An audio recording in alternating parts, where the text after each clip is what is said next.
Did you know that our sun is a very unusual star? To start with, it's a yellow dwarf. Those constitute for just 7 to 10% of all stars in the universe.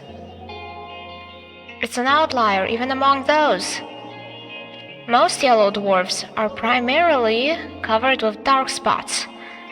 The sun isn't. The majority of its surface is bright. In fact, it has 3 times the number of light spots than it has dark spots. Sure, its overall brightness index is nothing special. You could even call it underwhelming compared to other stars of its type.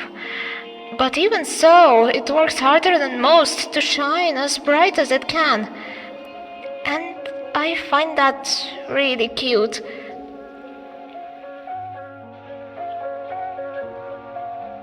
I don't remember where I read about this. Must have been some newspaper from years ago. But that small piece of trivia still pops in my mind whenever I look up at the morning sky.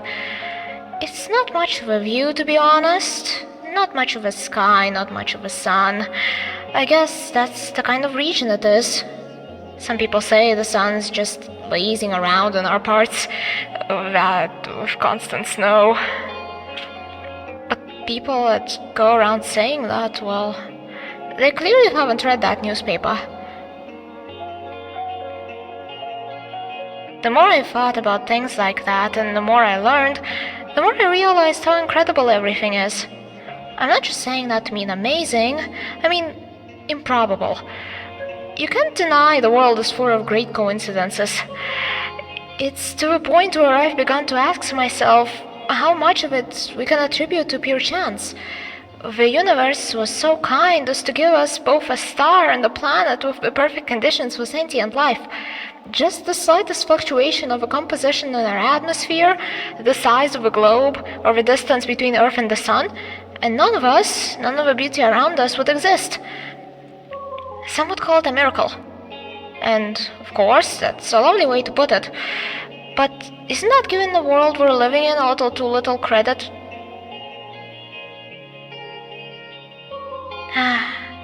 But it's not that I subscribe to the anthropic principle or anything.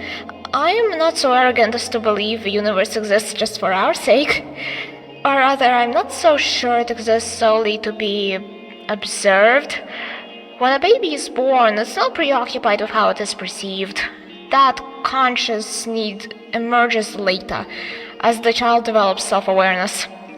Until that point, its curiosity is aimed at its surroundings.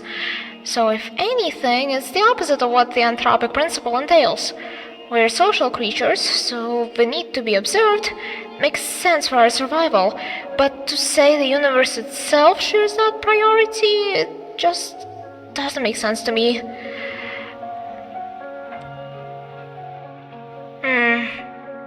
Although, you can also think about it this way. A child is curious about the world because it perceives the world as external.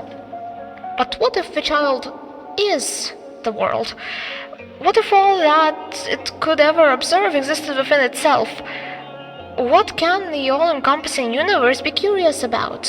There's nothing but itself, so nothing but itself. There's nothing else to care about in the whole wide world. It is the world. Wait. Now this makes perfect sense. If I put it like that, I guess the universe has no choice but to be self-centered. Even if this wasn't the case when it was born, what if the universe developed a desire to be perceived by others as it matured, the same way that a child would? And what do we do when we want others to perceive us a certain way? We try to mold ourselves accordingly. I think I get it now. The universe gradually felt a desire to be seen. It wanted to be admired, loved, and observed, because there's nothing more a world can do but to observe itself. It's the best and only pastime there is, as far as the world concerned. And if observation is good, more observation is even better.